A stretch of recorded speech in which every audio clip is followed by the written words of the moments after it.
IELTS Writing Task 1, Lesson 1. In this lesson, I'll quickly explain what we're going to do on this video course for Writing Task 1.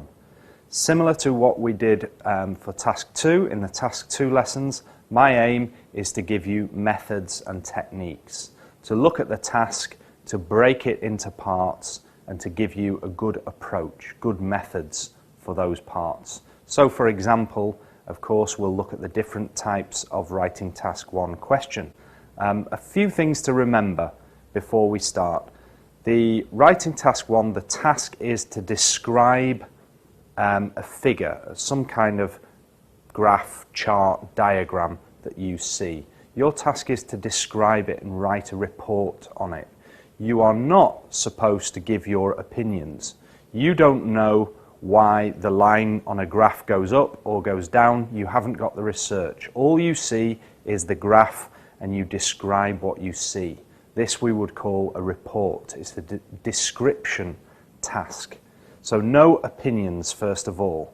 And another important thing before we get going, I'll just say this now, no conclusion. Because a conclusion is like a final opinion, a final judgment. So we're never going to put a conclusion in Writing Task 1.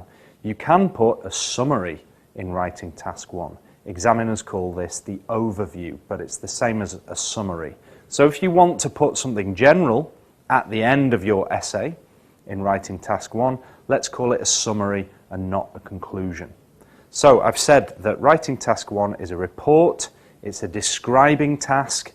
We have no conclusion, but we do have a summary, and we're going to look at the different types of question. In fact, I'm going to define them as 6 different types, which I'll show you in a moment. And then I'll give you techniques for those 6 types, and we'll work on an example question for each one. I said we were going to look at the 6 question types for Writing Task 1. So here they are.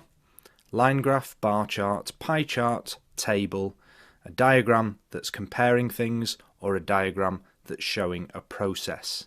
I consider a map to be a type of diagram, so maps are included in either number 5 or number 6.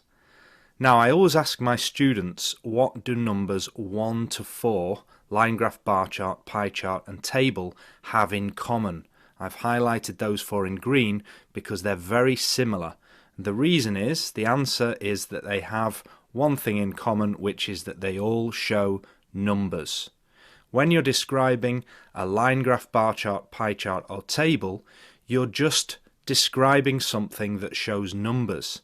People often ask me, is there some special language that I need to know for pie charts or for tables? The answer is no.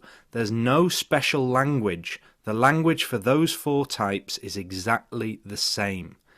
It's number language, and the only things you have to do really are 3 things. You might have to describe one number, or for more than one number you might have to compare, so you need some comparing language. You need to know how to compare numbers in a sentence.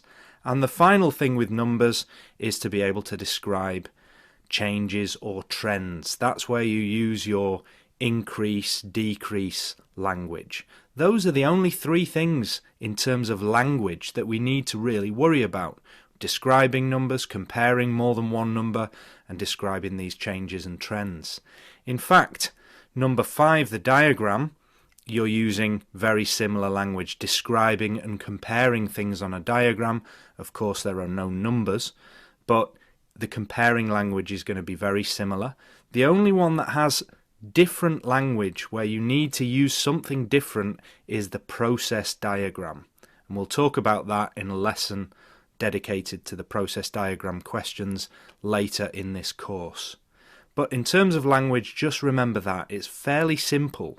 We've got 4 types that are all the same, just showing numbers, and there's only this one type where we need to look at some slightly different language items or structures. Moving on from question types to essay structure.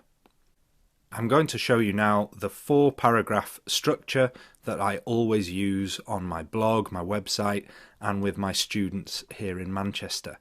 If you've followed my blog lessons, you should already know this. Here are the 4 paragraphs that I suggest. Introduction, overview, which you can call summary if you want. The examiners call it an overview.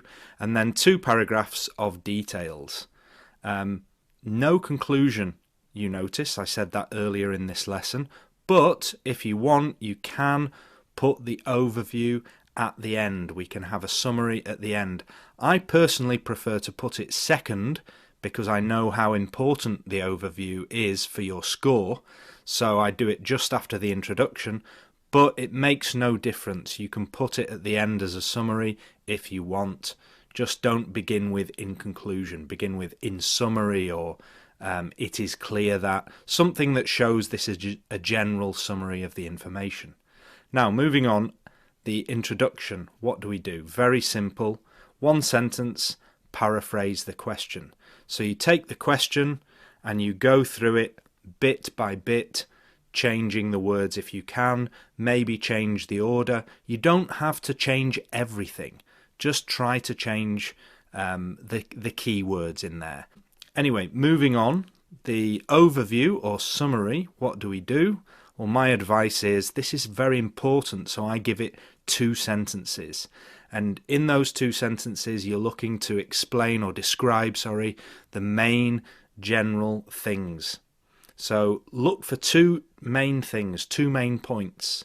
You'll see what I mean in more detail when we actually do some questions later on this course. Then finally, we have 2 paragraphs about the details. This is where you include numbers and you do your comparisons, you're describing trends if there are trends shown. Sometimes people ask me, why do we need 2 paragraphs? Well, the simple answer is this makes you organize or group the information better.